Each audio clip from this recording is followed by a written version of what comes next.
Allahumma salli wa sallim wa an'im ala sayyidina Muhammad wa ala alihi wa ala ashabihi wa min duriyatihi wa man tabi'ahum bi ihsanin ila yaumina hadha wa ba'dih.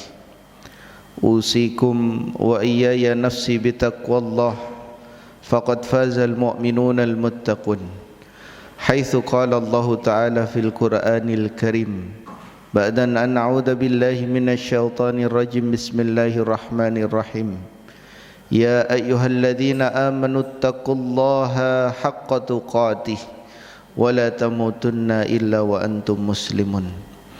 Wa qala nabiyyuna Muhammad sallallahu alaihi wasallam fi hadithihi fi ma rawahu Tirmidzi, ittaqillaha haitsu ma kunta wa adbi'i sayyi'atal hasanata tamhuha wa khaliqin nasa bi khuluqin hasanin. Jamaah salat subuh yang dimuliakan oleh Allah Subhanahu wa taala. Alhamdulillah, di pagi yang penuh dengan berkah sebagaimana yang disabdakan oleh Rasulullah sallallahu alaihi wasallam, Allahumma barik li ummati fi bukuriha. Ya Allah, berkahilah umatku di waktu paginya. Maka di waktu pagi ini adalah waktu yang sangat berkah. Maka jangan sampai kemudian keberkahan tersebut kita isi dengan sesuatu yang sia-sia. Maka di waktu ini juga mudah-mudahan kita termasuk sebagai orang-orang yang disabdakan oleh Rasulullah sallallahu alaihi wasallam di dalam hadisnya, ya, majtama'a qaumun fi baitin min buyutillah yatluna kitaballah wa yatadarasunahu bainah illa nazalat alaihimus sakinah wa ghasyyathumur rahmah wa khaffathumul malaikah wa dzakarahumullahu fi man indah. Tidaklah orang-orang yang berkumpul di salah satu rumah di antara rumah Allah Subhanahu wa taala, yatluna kitaballah, kemudian dia dibacakan di dalamnya firman-firman Allah Subhanahu wa taala, wa yatadarasunahu bainah, kemudian dia juga mempelajari apa yang ada di dalam Al-Qur'anul Karim, illa nazalat alaihimus sakinah, kecuali hati mereka akan mendapatkan ketenangan, wa ghasyyathumur rahmah, dan rahmat akan dicurahkan kepada mereka, wa khaffathumul malaikah, dan para malaikat akan menaungkan sayap-sayap mereka untuk orang-orang yang berada di dalam majelis ilmu, wa dzakarahumullahu fi man indah, dan yang paling terpenting nama kita akan disebut oleh Allah Subhanahu wa taala kepada makhluk-makhluk mulia yang ada di sisinya. Dan mudah-mudahan dari bacaan salat subuh tadi, bacaan yang didengarkan oleh para malaikat, karena memang bacaan salat subuh adalah bacaan yang langsung masyhuda, inna qur'anal fajri kana masyhuda, sesungguhnya bacaan salat subuh langsung disaksikan oleh para malaikat. Maka syukur alhamdulillah ketika Allah Subhanahu wa taala masih memberikan kita kesehatan, masih memberikan kita kesempatan untuk menjalankan ibadah. Karena Ibnu Qayyim Al-Jauziyah mengatakan tidak ada kenikmatan yang lebih besar dibandingkan kenikmatan yang diberikan oleh Allah Subhanahu wa taala dari kesempatan kita menjalankan ibadah. Kedua kalinya salawat serta salam marilah kita aturkan kepada Nabi kita Muhammad sallallahu alaihi wasallam. Beliau adalah manusia yang Allah Subhanahu wa taala pilih untuk menjadi penyampai risalah, untuk menjadi penjelas di dalam kehidupan, untuk menjadi penjelas dari setiap cara atau praktek ibadah yang kita kerjakan. Karena kalau seandainya satu ibadah saja yang kita kerjakan berbeda dengan apa yang dilakukan oleh Rasulullah sallallahu alaihi wasallam, sungguh ibadah tersebut tidak akan diterima oleh Allah Subhanahu wa taala. Maka marilah kita jadikan beliau Rasulullah sallallahu alaihi wasallam sebagai panutan di dalam kehidupan kita. Jemaah salat subuh yang dimuliakan oleh Allah Subhanahu wa taala, insyaallah dalam pertemuan pagi ini tema yang diberikan kepada kami adalah perjalanan panjang menuju kampung akhirat. Bapak-bapak dan ibu-ibu yang dimuliakan oleh Allah Subhanahu wa taala, suatu hari Rasulullah sallallahu alaihi wasallam ketika ada seorang sahabat yang mereka berdebat tentang urusan dunia, lalu Rasulullah sallallahu alaihi wasallam mengatakan kepada sahabat tersebut, wallahi, demi Allah, innila akhsha alaikumul faqra, sesungguhnya aku tidak pernah khawatir jika kalian itu ditakdirkan oleh Allah Subhanahu wa taala dalam keadaan miskin. Walakin akhsha alaikum an tabsatu alaikumud dunya. Akan tetapi yang khawatirkan jika kemudian Allah Subhanahu wa taala menghamparkan dunia di hadapan kalian. Fatanafasukum kama tanafasuha. Maka kemudian kalian akan berlomba-lomba dengan keadaan harta yang dilapangkan tersebut, saling mencari, saling berebut sebagaimana kaum terdahulu telah berebut. Fatuhlikukum kama tuhlikuha. Akan tetapi kemudian kalian akan dihancurkan oleh Allah Subhanahu wa taala sebagaimana kaum terdahulu dihancurkan. Itulah hakikat kemudian sebuah dunia yang Allah Subhanahu wa taala melalui lisan Rasulullah sallallahu alaihi wasallam memperingatkan kepada kita bahwasanya dunia hanya sesaat saja. Sebagaimana yang dikisahkan di dalam kisah Umar bin Khattab radhiyallahu anhu, suatu hari beliau melakukan perjalanan di kota Madinah untuk mengecek keadaan pasar yang ada di Madinah. Kemudian beliau berjalan dengan para sahabat sampai tepat berada di ujung kota Madinah, yaitu tempat pembuangan sampah. Lalu Umar bin Khattab berhenti menatap tumpukan sampah yang begitu lama. Lalu para sahabat yang melihat Umar bin Khattab terdiam dengan melihat sampah, mereka tidak berani untuk memanggil Umar bin Khattab radhiyallahu anhu. Sampai-sampai Umar bin Khattab ketika melihat sampah beliau meneteskan air mata. Lalu sahabat Abu Dzar Al-Ghifari memberanikan diri untuk menyapa Umar bin Khattab radhiyallahu anhu, wahai Amirul Mukminin, kenapa engkau terdiam begitu lama ketika melihat tumpukan sampah yang begitu banyak? Lalu Umar bin Khattab mengatakan sambil menunjuk tempat sampah tersebut, beliau mengatakan, hakadha asbahat dunyakum, inilah jadinya dunia kalian, hanya sebagai tumpukan sampah. Cerita ketiga, suatu hari Ibunda Aisyah radhiyallahu anha yang berada di rumah Rasulullah bersama Rasulullah sallallahu alaihi wasallam kedatangan tamu. Ada seorang di pagi hari yang mengetuk rumah Rasulullah. Lalu dibukakan pintu oleh Ibunda Aisyah, ternyata dia adalah seorang pengemis yang meminta bantuan kepada Rasulullah. Lalu Ibunda Aisyah masuk ke dalam rumah dan Rasulullah pun bertanya, wahai Aisyah, apa yang kita punya sehingga kita bisa berikan kepada pengemis tersebut? Lalu Ibunda Aisyah mengatakan, demi Allah wahai Rasulullah, tidak ada yang kita punya kecuali uang 1 dirham. Uang 1 dirham kalau dikurskan uang itu sekitar 70 sampai 80 ribu. Lalu kemudian uang tersebut dikasihkan kepada si pengemis tersebut dan Ibunda Aisyah mengatakan, wahai Rasulullah, demi Allah, tidak ada yang tersisa dari apa yang kita punyai.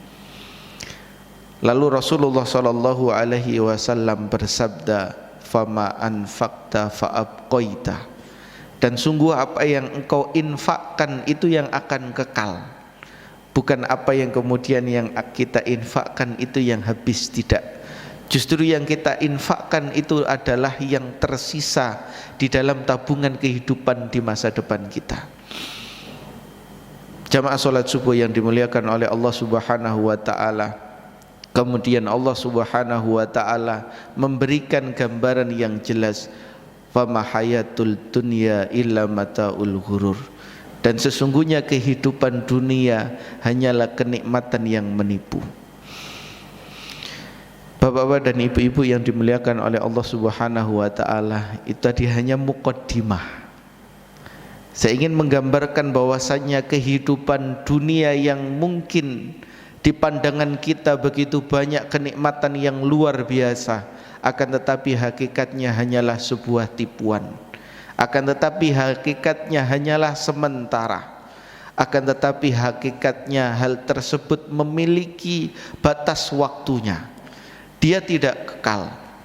Akhirat memiliki, dunia memiliki batas yang Rasulullah Shallallahu Alaihi Wasallam mengatakan tentang umur umatnya. A'maru ummati ma baina sittin ila sab'in. Sungguh usia umatku itu antara 60 sampai 70 tahun.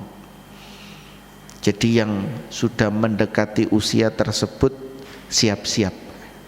Bukan berarti yang masih muda, enggak. Akan tetapi berarti ketika sudah usia 60 sampai 70 itu dia sudah mendapatkan, atau 60 lebih 70 lebih, itu bonusnya sudah banyak. Jadi diperbanyak ibadah dan diperbanyak berzikir kepada Allah Subhanahu wa taala. Karena Allah Subhanahu wa taala mengajarkan satu doa khusus di dalam surat Al-Ahqaf ketika seseorang sampai usia 40. Bentar, saya buka.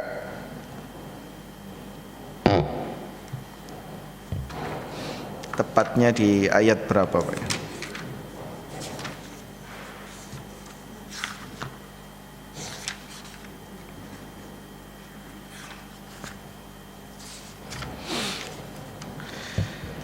Di dalam ayat yang ke-15 Allah Subhanahu wa taala berfirman, hatta idza balagha asyuddahu wa balagha arba'ina sanah. Ini doa bagi orang yang usianya sudah masuk 40 tahun. Al-Ahqaf ayat yang ke-15. Qala rabbi auzi'ni an ashkura ni'mataka allati an'amta alayya wa ala walidayya wa an a'mala salihan tardahu wa aslih li fi dzurriyyati inni tubtu ilaika wa inni minal muslimin. Ya Tuhanku, berikan aku petunjuk agar aku dapat mensyukuri nikmat-Mu yang telah Engkau limpahkan kepadaku dan kepada kedua orang tuaku, dan agar aku dapat berbuat kebaikan yang Engkau ridhoi, dan berilah aku kebaikan yang akan mengalir sampai kepada anak cucuku. Sesungguhnya aku bertobat kepada Engkau dan sungguh aku termasuk orang muslim. Ini adalah doa yang diajarkan oleh Allah Subhanahu wa taala langsung ketika seseorang masuk usia 40. Dan inti daripada doa ini adalah kesyukuran seorang hamba kepada setiap kenikmatan yang diberikan oleh Allah Subhanahu wa taala. Baik dari kenikmatan duniawi, kenikmatan keturunan anak yang banyak, kenikmatan rizki-rizki yang selama ini ia rasakan, ya. Maka kalau sudah mencapai usia yang mendekati 60 dan 70 tahun, maka kenikmatan yang banyak tersebut harus disyukuri kepada Allah Subhanahu wa taala. Kemudian Allah Subhanahu wa taala berfirman di dalam surat Al-A'la, ya, ayat yang ke-17, ayat yang ke-16 dan ayat ke-17, bal tu'thirunal hayatad dunya wal akhiratu khairu wa abqa. Akan tetapi orang-orang kafir lebih cenderung kepada kehidupan dunia yang sementara, wal akhiratu khairu wa abqa, padahal kehidupan akhirat itu lebih baik dan lebih kekal. Di dalam tafsir Mafatihul Ghaib yang ditulis oleh Imam Fakhruddin Ar-Razi, ya, tafsir Mafatihul Ghaib yang ditulis oleh Imam Fakhruddin Ar-Razi, setidaknya ada 3 alasan kenapa akhirat itu lebih harus kita pentingkan daripada kehidupan dunia kita, atau kenapa akhirat itu harus lebih kita kejar daripada kehidupan dunia. Yang pertama, annal akhirah mustamilatun ala sa'adatil jasmaniyah war ruhaniyah wad dunya laisa kadzalik wal akhiratu khairum minad dunya. Karena di kehidupan akhirat itu mencakup segala bentuk kenikmatan, segala bentuk keberuntungan, dan keberuntungannya bukan hanya keberuntungan dari sisi jasmani, akan tetapi dari sisi ruhani. Karena ketika seseorang berada di akhirat, itu kenikmatan yang kemudian ia pernah rasakan di dunia itu tidak ada apa-apanya. Digambarkan di dalam hadis Rasulullah SAW, beliau bersabda, ini saya bacakan hadis tentang kenikmatan orang yang mati syahid di dalam peperangan, yang diriwayatkan oleh Imam Ahmad. Inna lisyahid indallahi sab'atu khisalin, sesungguhnya orang yang mati syahid itu dia akan mendapatkan 7 kebaikan. Ayyaghfirallahu lahu fi awwali daf'atin min dammi, jadi setiap tetes darah yang mengalir ketika dia berjuang di jalan Allah Subhanahu wa taala itu menghapuskan seluruh dosa yang pernah ia lakukan. Wa yara maq'adahu minal jannah, dan dia akan dinampakkan oleh Allah Subhanahu wa taala kenikmatan jannah walaupun dia masih berada di kuburan, di alam barzah. Wa yujaru min adabil kubur, dan dia akan dijauhkan dari azab kubur. Wa yu'manu min faz'il akbar, ketika goncangan besar mendekati hari kiamat dia pun aman, dia tenang. Lalu kita kalau seandainya perjalanan jalan tidak enak saja terasa, itu dia aman dengan goncangan sedahsyat hari kiamat, ya. Wa yudau ala ra'sihi tajul waqar al yakutahu minhu khairu minad dunya wa ma fiha, dan dikenakan di atas kepalanya sebuah mahkota yang di dalam mahkota tersebut satu perhiasannya, satu permatanya lebih baik dari dunia dan seisinya. Wa yuzawwaju sani sanataini wa sab'ina zawjatan min hurun in, dan ini yang paling disukai laki-laki, Pak, ya. Dia akan dinikahkan dengan 72 bidadari, ya. Wa yusaffa'u sab'ina min aqaribiha, dan kemudian dia bisa memberikan syafaat kepada 70 dari golongan keluarganya. Itu kenikmatan akhirat yang digambarkan oleh Allah Subhanahu wa taala. Maka kemudian segala bentuk kenikmatan yang kita rasakan, dari kenikmatan makan, kenikmatan hidup, kenikmatan berkumpul dengan keluarga, atau kenikmatan dalam bentuk apapun saja, itu sungguh tidak sebanding dengan apa yang nanti akan diberikan oleh Allah Subhanahu wa taala di akhirat. Lalu kenapa orang banyak yang lebih memilih tentang kehidupan dunia daripada kehidupan akhirat?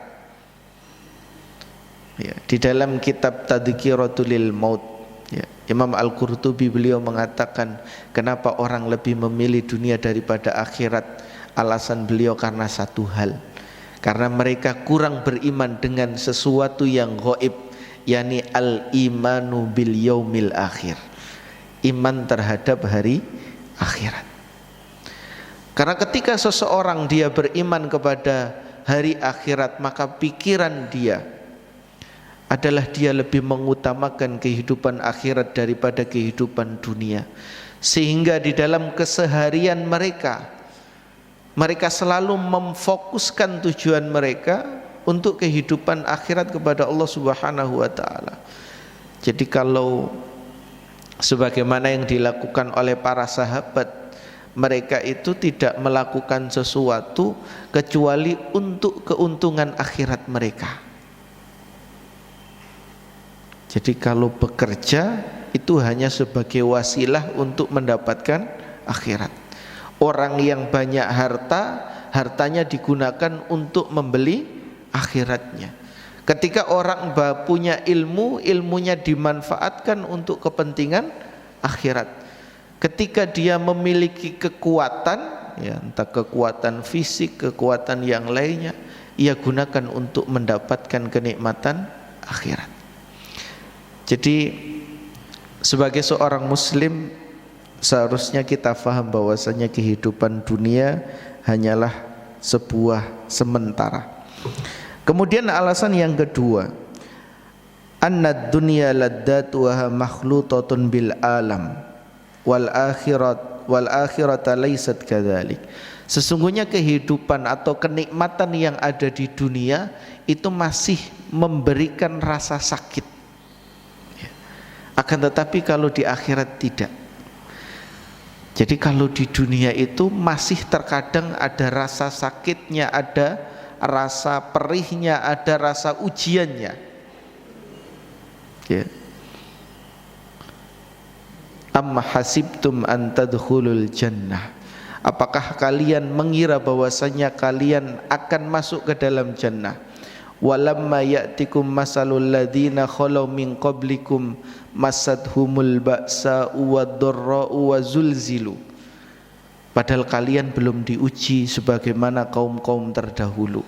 Kaum-kaum yang diuji dengan kelaparan, dengan kemiskinan, dengan kesusahan, dengan kepanikan dan dengan goncangan, baik goncangan jiwa ataupun goncangan fisik. Ya. Itulah hakikat dunia. Yang kenikmatannya itu masih memberikan ujian. Jadi tidak ada kok orang dia dalam kehidupan dunia enak terus dari awal sampai akhir, tidak. Pasti dia akan mendapatkan ujian. Akan tetapi kalau di akhirat tidak, ya. Makanya kehidupan di akhirat itu adalah kehidupan yang kekal, kita merasakan kenikmatan. Orang yang soleh dia akan diberikan kenikmatan selama-lamanya. Sedangkan orang-orang kafir dia akan diadab oleh Allah Subhanahu wa taala selama-lamanya. Maka sungguh kehidupan akhirat itu tidak menyisakan rasa sakit sedikit pun. Kemudian yang ketiga, annad dunya faniya wal akhirah baqiya wal baqi khairun minal fani. Sesungguhnya kehidupan dunia itu hanya fana. Ya. Kalau di dalam bahasa Jawa itu fata morgana itu diistilahkan sebagai amun-amun. Jadi dia banyak menipunya. Jadi kaya ada akan tetapi tidak ada. Itulah kehidupan dunia yang sementara. Maka kita bisa lihat hakikat orang yang lemah imannya, dia akan tergoda dengan sesuatu yang terlihat jelas di depan mata mereka, akan tetapi mereka tidak memperhatikan sesuatu yang sudah dijanjikan oleh Allah Subhanahu wa taala. Padahal Allah mengatakan innallaha la yukhliful mi'ad. Sesungguhnya Allah Subhanahu wa taala tidak pernah mengingkari janjinya. Ya. Kadang kan manusia tertipu Pak ya, kalau sudah akhir Ramadan itu di mal-mal kan ada banyak diskon. Itu banyak orang-orang yang lebih tertarik untuk datang mencari diskon di akhir Ramadan daripada mereka memperbanyak ibadah di akhir Ramadan tersebut. Padahal itu ujian yang sesungguhnya. Akhir Ramadan adalah hari-hari terbaik di hari-hari yang diciptakan oleh Allah Subhanahu wa taala. Ya. Lalu sahabat Ali radhiyallahu anhu, beliau pernah mengatakan, kunu abna'il akhirah wala takunu abna'id dunya. Jadilah anak-anak akhirat yang mana di dalam kehidupannya itu selalu memikirkan tentang akhirat. Wala takunu min abna'id dunya. Dan jangan kalian jadi sebagai anak-anak dunia yang di dalam pikiran dia sibuk hanya mencari dunia saja, sibuk hanya mengumpulkan apa-apa yang ada di dunia. Padahal kita tidak tahu apa yang kita kumpulkan belum tentu menjadi rizki kita, belum tentu menjadi milik kita, belum tentu menjadi sesuatu yang kemudian hal tersebut bisa kita nikmati di akhirat nanti. Ya. Maka ketika Allah Subhanahu wa taala memberikan kita kelebihan dalam urusan apapun, marilah kita jadikan hal tersebut untuk bekal terbaik kita menuju kampung akhirat. Wala wa takunu abna'id dunya, dan jadilah kalian sebagai anak-anak dunia. Al-yaum, kata sahabat Ali radhiyallahu anhu, di dunia ini amalun bila hisab, adalah hari di mana kita disuruh oleh Allah Subhanahu wa taala untuk senantiasa beribadah tanpa kemudian menghitung-hitung amalan kita. Wa ghadan hisab bila amal. Akan tetapi di kampung akhirat kelak adalah hari di mana kita akan dihisab oleh Allah Subhanahu wa taala tanpa kemudian diberikan waktu untuk beramal lagi. Maka jamaah salat subuh yang dimuliakan oleh Allah Subhanahu wa taala, itulah hakikat kehidupan dunia yang sementara dan hakikat kehidupan akhirat yang kekal abadi. Sungguh jika kehidupan dunia hanya dibatasi antara umur 60 dan 70 tahun, akan tetapi kehidupan akhirat memiliki fase yang sangat banyak. Ketika orang sudah meninggal, ketika orang nyawanya sudah dicabut oleh Allah Subhanahu wa taala, ia akan masuk ke dalam alam barzakh, alam kuburan, yang mana di alam kuburan tersebut dia akan ditanya dengan 3 pertanyaan yang jawabannya, kunci jawabannya kita sudah diberitahu semua, akan tetapi belum tentu orang bisa jawab. Makanya ada guyonan dari salah satu ceramahnya Gus Baha, Pak, ya. Allah saja itu memberikan ujian nanti di kuburan, itu kunci jawabannya sudah dikasih tahu. Lalu guru ketika mau ujian boleh ndak kunci jawabannya dikasih tahu, ya.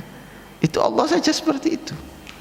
Tapi berbedanya ketika nanti kita berada di kuburan, yang menjawab bukan lisan kita, akan tetapi yang menjawab adalah amal ibadah kita.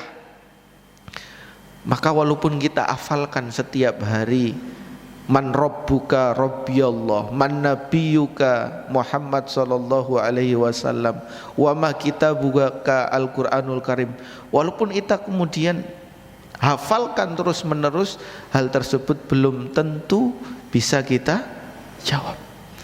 Karena yang menjawab adalah iman kita kepada Allah Subhanahu wa taala.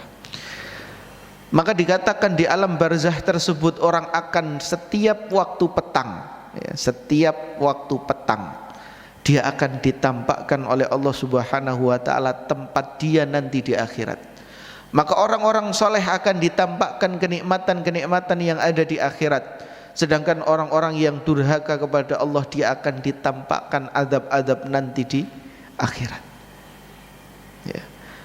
Maka marilah kita perbanyak satu amalan-amalan yang menjadikan kita mendapatkan tempat terbaik yang berada di akhirat dengan cara apapun. Karena Allah Subhanahu wa taala memberikan kepada manusia itu kelebihan yang berbeda-beda.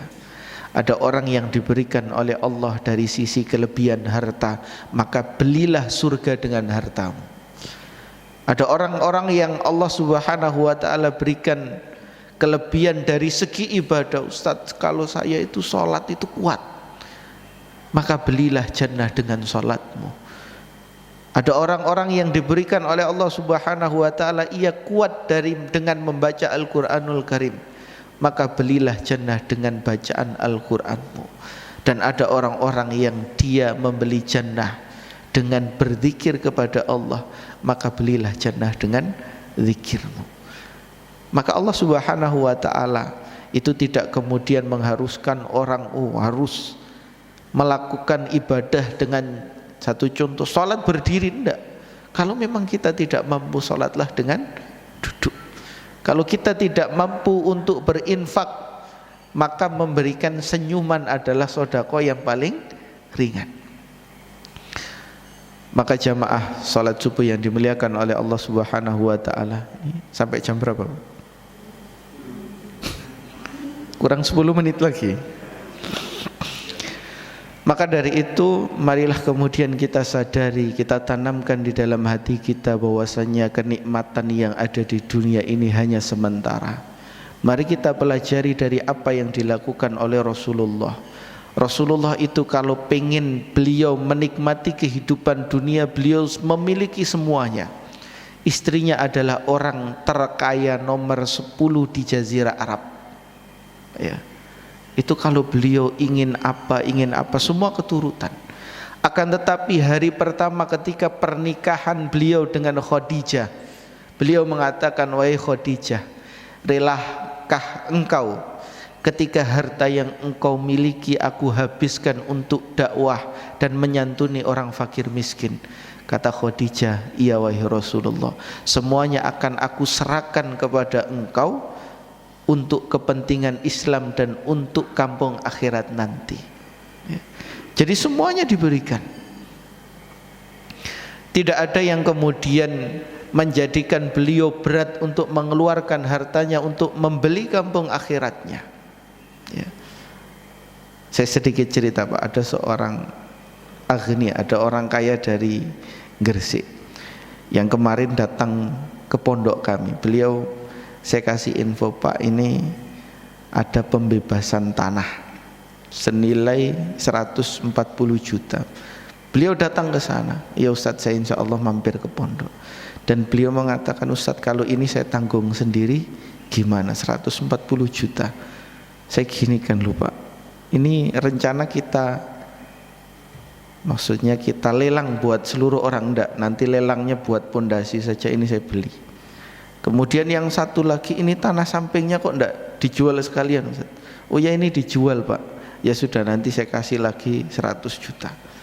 Akhirnya saya penasaran, saya tanya kepada salah satu aghnia tersebut, apa motivasi jenengan kok sampai segitunya? Iya Ustaz, banyak orang yang diberikan kemampuan dari hal yang lain. Mungkin dari segi ilmunya antum bisa berdakwah, tapi apa yang bisa saya lakukan kecuali saya membeli jannah dengan harta saya? Hal ini memang sangat harus kita lakukan, sebagaimana contohnya yang pernah dilakukan oleh Abu Bakar dan Umar. Abu Bakar dan Umar adalah orang yang terus berlomba-lomba dalam kebaikan. Dalam perang Khandaq, dalam keadaan yang kemarau sangat susah, Rasulullah mengumumkan, barang siapa yang ingin berinfak sekaranglah waktunya. Maka Umar bin Khattab membawa setengah hartanya diserahkan untuk Rasulullah. Wahai Rasulullah, ini seluruhnya saya serahkan kepada engkau. Jadi kalau aset ada 100 juta, itu 50 jutanya diinfakkan. Di dalam hati Umar bin Khattab, hari ini saya akan mengalahkan Abu Bakar dalam urusan ibadah. Akan tetapi ketika perjalanan pulang, beliau melihat Abu Bakar As-Siddiq membawa seluruh hartanya dan diserahkan kepada Rasulullah Sallallahu Alaihi Wasallam. Ya Rasulullah, ini saya serahkan kepada engkau seluruhnya. Lalu Rasulullah bertanya, wahai Abu Bakar, apa yang engkau tinggalkan untuk anak dan istrimu? Beliau mengatakan, Allah dan Rasulnya. Maka dari itu kehidupan yang sementara ini jangan sampai melenakan kita, karena ada perjalanan yang jauh lebih panjang setelah kematian kita. Ada perjalanan yang lebih panjang jauh daripada kehidupan yang kita rasakan saat ini. Dan sungguh tidaklah kita mengingkari bahwasanya kehidupan akhirat itu semakin dekat dengan kita. Karena Rasulullah Shallallahu Alaihi Wasallam beliau bersabda, min iktirabis sa'ah, salah satu tanda daripada dekatnya kematian adalah ayyadhara mautul faja'ah, ketika orang melihat kematian yang mendadak, ya. Banyak kematian mendadak yang kemudian kita lihat hari ini. Orang yang mungkin 1 minggu kemarin masih sholat berjamaah dengan kita kemudian meninggal, atau beberapa bulan yang lalu sholat berjamaah dengan kita, ikut pengajian dengan kita, kemudian meninggal dunia. Dan itu adalah pertanda dekatnya hari kiamat. Maka dari itu jamaah yang dimuliakan oleh Allah Subhanahu wa taala, sekali lagi marilah kita kerahkan potensi atau kenikmatan yang diberikan oleh Allah Subhanahu wa taala dari setiap kelebihan yang Allah Subhanahu wa taala berikan untuk akhirat kita. Karena Allah Subhanahu wa taala menyiapkan pintu jannah itu dengan banyak pintu, Pak. Bukan satu pintu. Ada pintu salat, ada pintu zakat, ada pintu royan bagi orang-orang yang berpuasa, ada pintu sedekah dan lain sebagainya. Maka kita harus pilih salah satu. Sesungguhnya kelebihan saya di mana, saya tekuni dan saya beli jannah dengan kelebihan yang diberikan oleh Allah Subhanahu wa taala. Mungkin demikian yang bisa saya sampaikan. Jazakumullahu khairan katsira atas waktunya dan kesempatan yang kami berikan, yang diberikan kepada kami. Karena memang jujur Pak, saya sejak hari Rabu itu belum pulang. Sejak hari Rabu belum pulang. Ini Rabu, Kamis, Jumat itu saya ada acara di Malang sampai hari Sabtu. Kemudian ba'da maghrib ngisi di SMP 12, baru subuh di sini gitu ya. Gitu. Jadi kalau bilang pengen pulang itu saya yang lebih pengen pulang daripada jenengan. Karena sudah 5 hari baru pulang. Kayak Bang Toyib ya, enggak pulang-pulang. Demikian yang bisa saya sampaikan, mudah-mudahan bermanfaat. Marilah kita tutup dengan bacaan doa kafaratul majlis. Subhanakallahumma bihamdika asyhadu an la ilaha illa anta astaghfiruka wa atubu ilaik. Alhamdulillahirabbil alamin wal akhir. Assalamualaikum warahmatullahi wabarakatuh.